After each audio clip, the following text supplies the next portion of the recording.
Hey everybody, I had a little bit of extra time today, so I wanted to talk through some of the weird stuff that I've sold over the years. Most of the stuff I've got at thrift stores, but some of it I found at garage sales and flea markets. Anyway, let's dig in. I've got some really weird stuff. I'm going to start off with this vintage 1950s. It was a lamp, and so here I'll just show you the pictures here. This thing right here. It was at a flea market, and I didn't know what it was. Obviously, I knew it was a lamp because it had a light bulb, and you could plug it in. And but beyond that, I just didn't know. I had a really hard time identifying it. And also, it was $40, so it wasn't like it was super cheap, but I just decided to go for it anyway, and after some research at home, it ended up being, I think it was called like a TV console lamp from the 1950s. Really unique. I just could not find an exact comp. It almost looked like Egyptian or African of some sort, or even it looked like an alien. I put all of those things in search terms trying to find it, and I just couldn't. But anyway, for $40, it ended up selling, within a month, and I didn't make a ton of money off of it. Well, actually, no, I did. It sold for $214. For some reason, I thought it sold for less, but anyway. Yeah, so it sold for $215, and I ended up making $134 on it. So very weird. Again, had no idea what it was. Just decided to give it a shot, and it turned out to work out pretty well. All right, next, this laser light training pistol. So this is a bizarre one. I sold this one long enough ago that eBay doesn't have the images on its server anymore. But, I was at a thrift store. It was $3. It was in this box right here that you can see. It was in this box. You can't really see it that well. But I thought it was a toy. It looked like a kid's toy, honestly. And it wasn't until I opened it up and actually picked this blue gun up that I realized this is probably not a toy because it was really heavy. And I come to learn that it's like the exact size and weight of the actual pistol that it is replicating. So it's for training. And so, for $3, figured might as well give it a shot. And it sold for a lot, $165. I ended up making $131 off of it. So just a very weird find, especially at $3, at a thrift store when there's the tendency is to price everything pretty high. Just really surprised to see this one only go for, or only charge $3. And I made a 4,368% ROI on that. So that was a pretty good one. All right, next up is this Madrock Crash Pad. So again, this one's old enough that eBay doesn't have they don't have the image in eBay. This is it right here, though. At the thrift store, it was like laying on the ground. It was just this big, box basically, and I was checking it out. And what made me interested in it was that it had backpack straps on it like this, and I had never seen anything like this before. And it was just a very strange thing to buy. It turns out it's like for rock climbing. So, I guess if you're rock climbing like out in the remote wilderness, and this is easy for you to put on someone's back and carry it. Very strange. Obviously, it's worth quite a bit of money. And what did I sell it for? I don't even remember.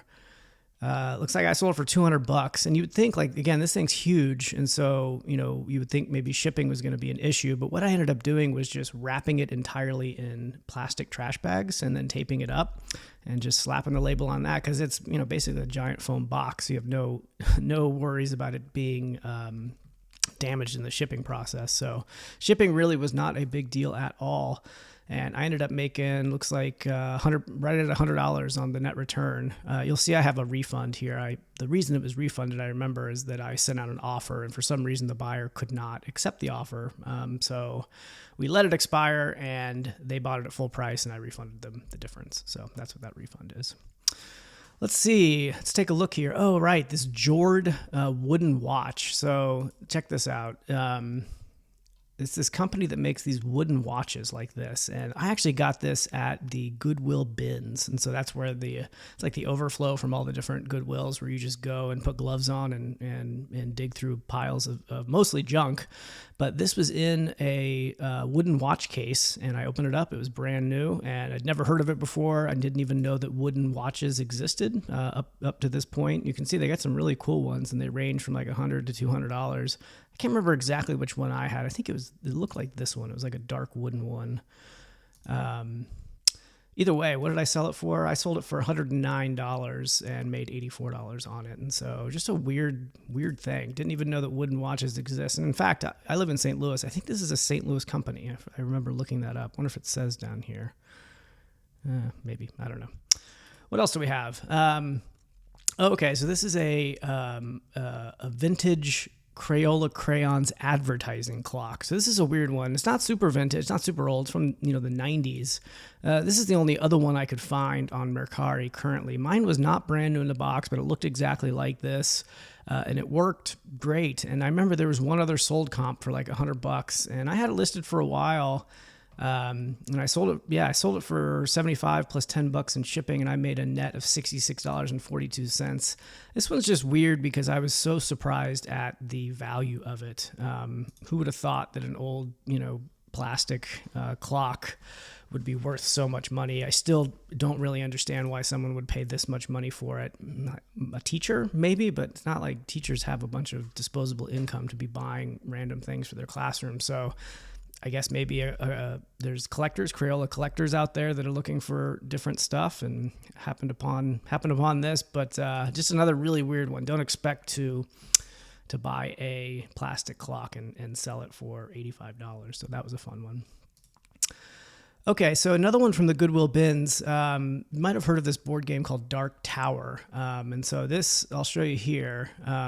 So this is actually this is what I found at the Goodwill bin. So again, just like a big pile of garbage. And I saw this. I remember looking on the bottom, and it had the manufacturer on it, which I think is, it's Milton Bradley. So it said Milton Bradley. It said like 1980 something, but that's all it was. And so I went ahead and threw it in the cart because again, with the Goodwill bins, you charge by the pound. So I probably paid $1 for it and figured, why not? I get it home and research it, and turns out, it's worth a lot of money. And so this one's in working condition. So they sold it for $175. Mine was not in working condition. So I don't remember exactly how it was not working, but I put batteries in it. I tested it. It wasn't working. I still sold this broken board game piece for $84.10. That's $75 and plus $9 in shipping. So it's a really weird find. Again, like, something just catches your eye, trust your gut. It may be something that is worthwhile. I'd never seen this thing before and have never seen it since. And so it was a good one. This one, I talked about this one in a different video, actually. I'll show you the pictures of it. This is it was like an old literary magazine from, I think it was from the 1960s. Yeah, 1964. I saw it at a thrift store. It was $3, and it was behind the glass. And this thrift store, and some thrift stores are like this, I just don't get it, is they put stuff behind the glass seemingly for no reason. Like, they didn't think it was valuable because they only charged $3. Why put it behind the glass? What's the purpose of that? I don't know, but it definitely caught my attention because it was behind the glass. And it just had a look to it. And I've been a fan of like the sort of like Beat Generation and Kerouac and writing from that era. And so I knew about some of these literary magazines. I knew who Charles Bukowski was. I saw that signature, and I've never seen his signature before, but my head immediately went to Bukowski because I know he was a prominent writer during this time and was writing for these literary magazines. And it turns out it was Charles Bukowski's signature on there. And it was actually in there twice. And so there's a Bukowski story. He had signed the top of it right there, as you can see, as well as signing the cover. And it was in this plastic cover as well. When I bought it at the thrift stores, again, at $3, right? Like, it's just crazy that was at a thrift store for $3. I sold it for $234 plus, it was $225 plus $10 in shipping. So a total of $234 at a net return of $181, an ROI of $6,041. So very weird find. Again, I don't understand the whole glass strategy, behind the glass strategy of some thrift stores, but happy to take advantage of it. Okay, this one is I didn't get this one at a thrift store. This one came from a garage sale, but it was a very weird one. And so I bought it for $10, and it was just a cast iron pig grill, and so that it just caught my eye. You don't see that every day. And so, I'm trying to think. I think I tried to look it up at the garage sale, but I couldn't find any hits on it. And at garage sales, I don't really like standing around staring at my phone the whole time. And so I might do a quick search here and there, but I'm not going to I'm not going to spend a bunch of time on my phone. So for $10, I was like, yeah, I'll get it. Why not? It also passed like the heavy rule for me if I'm outsourcing. And if something is like heavier than it seems like it should be, or it's just a big, substantial, heavy piece, like it may have good value. And so that's not always true. So don't always run with that. But in this case, it was definitely true because I got it home and found out after some more research that it was from the Cracker Barrel. So it was like a branded Cracker Barrel item. Actually, it wasn't branded. It didn't say Cracker Barrel on it, but that's who made it. And you can find comps all over for it. Anyway, it took 2 months to sell, so it was a little bit of a slow sell, but it sold for a total of $233, and I made $178.13 and over 1,700 ROI on that one. So just a very weird little piece there, but was happy to make almost $200 off of it. Okay, what is this? Oh, okay, so Sabo Glove, I think is how you pronounce that. This also came from a garage sale. I paid $10 for it, and what it is, and in fact, I don't know, maybe I'll find a better picture of it because you can't really see here, but it's a device that goes on your hand if you are I think if you're recovering from a stroke. It almost looks like a video game type, like what was that from Nintendo? I think the Power Glove. It almost looks like a Power Glove, right? It's a very strange looking device. What did I pay for it? No, I don't want that. Right. So I paid $10 for it, and it ended up selling in about a month for $160. So I made a net of $123 and a 1,200% ROI. Just a kind of a weird thing. I had never heard of this type of thing before. Just a very strange little device that was worth quite a bit of money though. So that was exciting. Okay, this one. Oh, right. So this one came from a thrift store. Honestly, I still don't know what it is. Like, obviously, it's like it's something to train softball players with, but I don't know how to use it. I don't understand. Like, I was messing with it when I had it. I was like, all it is like this softball that has screwed into like a hand tripod. Like, I couldn't tell if it was something are you throwing this thing, or is someone holding it and you're hitting it with a bat? Like, none of those ideas that I had in my head of how to use it made any sense whatsoever. I was very confused. But like sports training equipment tends to be a pretty good category of things. What did I pay for that? I paid $4, so it was probably $3.99. Sold for $54. It took 1 day to sell. There was no active comps and a bunch of sold comps. So I knew it was going to go quickly, but it's just a weird device that I still don't know how it works. If you know how it works, let me know down below. I'd be interested to find out.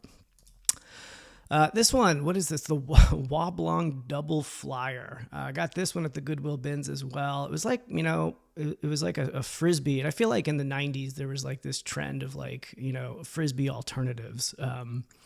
And there's like, I can't remember the other ones. They're really popular, extremely thin, orange, round Frisbee of some sort. I remember I grew up in Texas, and so we would go to the beach down in Corpus Christi, and I had just gotten this like orange Frisbee thing that I was so excited about, and I threw it one time, and it went directly into the ocean, and I never saw it again. And so, but for whatever reason, like in the 90s, there was a bunch of like Frisbee alternative products being made, and this is one of them.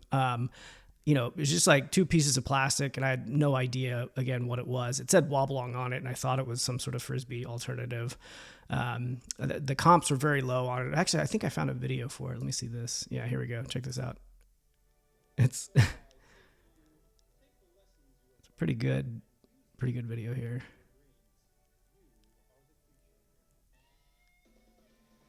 It's kind of oddly risque, for a Frisbee commercial.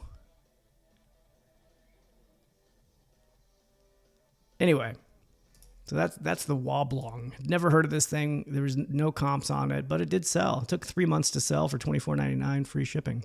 What is this? Oh, J. Peterman. So this is just like my wife found this at a thrift store, just like a black wool velvet jacket, like equestrian jacket. I guess if you have enough money to be a regular horse rider, you might need a wool jacket. But I put this on the list because maybe I'm naive. I don't know much about fashion, but I didn't know that J. Peterman was actually a brand outside of Seinfeld. So when I saw it, I was like, oh, that's weird. Was this some sort of like Seinfeld tie-in? But, it turns out J. Peterman's like a company that's existed for quite a while outside of Seinfeld fame. So there you go. I was a little late to learn that, but, sold pretty quickly. We paid $4 for it. Yeah, J. Peterman, real thing. Who would have thought? This last one here is actually what's in the thumbnail. This one was really weird. In fact, it ended up being a Kickstarter device after I did some research. But I was at a thrift store, and at this thrift store, it was in the water bottle section. Actually, I could see that kind of looks like a water bottle, I guess. But I saw it sitting there, and I picked it up and immediately knew that it was something special, I guess, and because it was heavy. Again, that heavy rule, and touch, when you're outsourcing, touch is a undervalued sense when outsourcing. Obviously you're looking at things, and then you're looking the things up on eBay to see if they're valuable and all that stuff. But just touching something often will tell you a lot. Clothing is good for this. If I'm at a thrift store, I could just run my hands across a bunch of shirts and sort of pick out the ones that are likely more valuable because of the way that it feels. And this thing was similar. It felt not like any other water bottle. It didn't look like any other water bottle. So I picked it up and had TI2 on the bottom. And I remember I had to look it up. I didn't know what TI2 was, but it ended up being like a pen manufacturer. So this was some sort of crossover device from between a pen manufacturer and I don't know who, Mike Bond, that's who created it. But anyway, it says here it's a large format, hard aluminum cache for safe storage of critical items, and can be used to boil water in a pinch. So I think it's it's people that are outdoors people, maybe even the everyday carry or prepper community. You open it up and you can fit stuff in it. And yeah, there you go. I thought it looked like a bomb to me, honestly, when I first saw it. It looked like a pipe bomb or something like that. Luckily, that's not what it was. But yeah, and this thing was on a Kickstarter project from a couple of years ago, actually a long time ago, estimated delivery 2013. So what did I pay for it? It was, it was dirt cheap. Yeah, $2. Ended up selling for $225 free shipping. So it was not a bomb, fortunately. Also was not a water bottle, but was some sort of weird device that you can put stuff in. And, I guess if you've got $225 to spend and really need a very protective piece of equipment to store, I don't know what it matches while you're camping. I don't even know. So again, if y'all know what you may use this for beyond what I've already said, let me know in the comments. But I'm kind of stumped on this one. But yeah, fortunately not a bomb. So anyway, that's all I've got for y'all today. Hopefully you found this interesting. Keep hunting, keep thrifting. You never know what you're going to find. That's the best part about doing it. Thanks for watching. Appreciate it. Here's another video of mine you may be interested in, which is how to beat thrift stores at their own game. I just talk about all the tips and tricks I use to find profitable items when out thrifting. So check it out. Thanks.